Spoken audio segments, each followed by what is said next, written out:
11 ایول پرزیدنت جمهوری تاجیکستان پیشوای ملت محترم امامعلی رحمان در ادامه سفر کاری در ناحیه عینی به طور فاصله‌ای برای ساختمان یک قطار انشاءات تعییناتشان گوناگون که در دوره استقبال از جشن 35 سالگی استقلال دولتی روی دست گرفته شده است آغاز بخشیده 3 کارخانه صنعتی را مورد استفاده قرار دادند.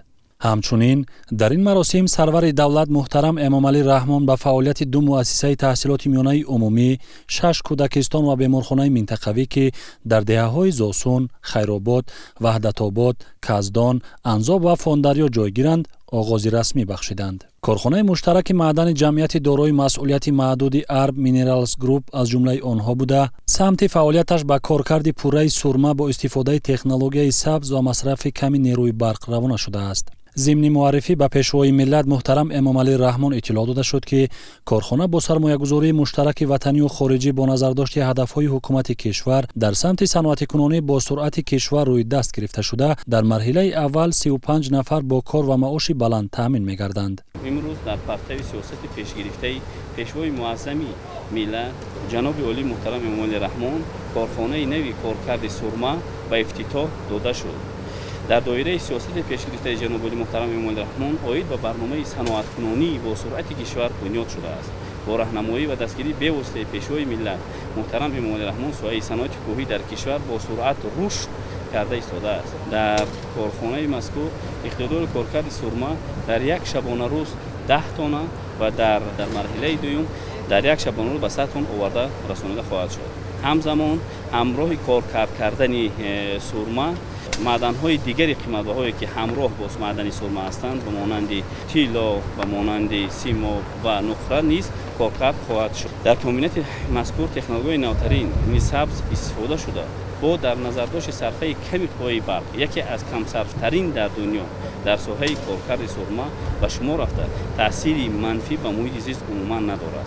اقتدار کارکرد سرمه در یک شبانه روز در مرحله اول استحصال 10 تن محصولات نهایی سرمه را تشکیل داده، در مرحله دوم استحصال 100 تن در یک روز محصولات نهایی سرمه پیش بینی شده است. همچنین در آینده معدن‌های قیمت‌بها به مثال طلا، سیماب و امثال این کارکرد خواهد شد. تمام تکنیک و تکنولوژی‌های نصب شده استحصال نو بوده، از لحاظ صرفه نیروی برق کم مصرف می‌باشند و اقتدار استحصالی زیاد دارند. محصولات ری اکسید 63% و سرمه متلی 99.65% استاندارد بین المللی با علاوه برقرارکنی متال‌های همراه از قبیل طلا و سیماب به راه مانده شده است.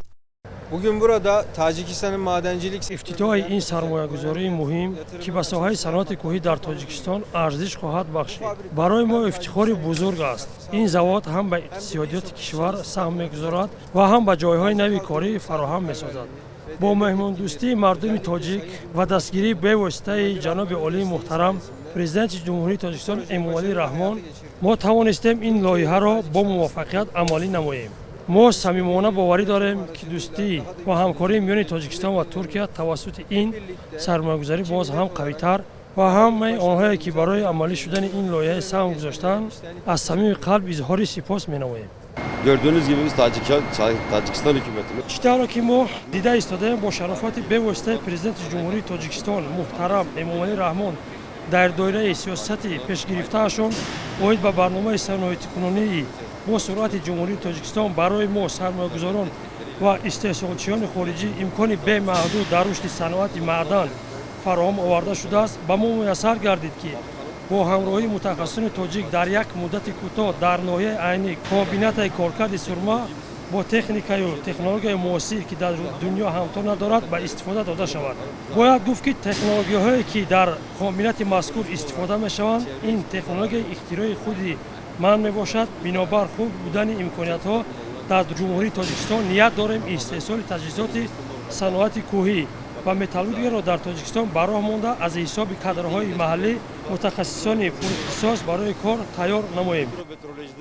علاوه بر این جمعیت دارای مسئولیتش محدود ارب مینرالز گروپ به کارکرد معدن در 3 زینه یعنی غنیسازی ابتدایی، تبدیل و تری اکسید سرمه، گدازش و استحصال سرمه صاف فعالیت خود را به راه مانده است. پیشوای ملت محترم امامعلی رحمان ضمن شناسایی با جریان فعالیت کارخانه به همت جوانمردانه تشبثکاران بهای بلند داده، افتتاح انشاءات صنعتی را دستاورد نوبتی در این سمت ارزیابی نمودند.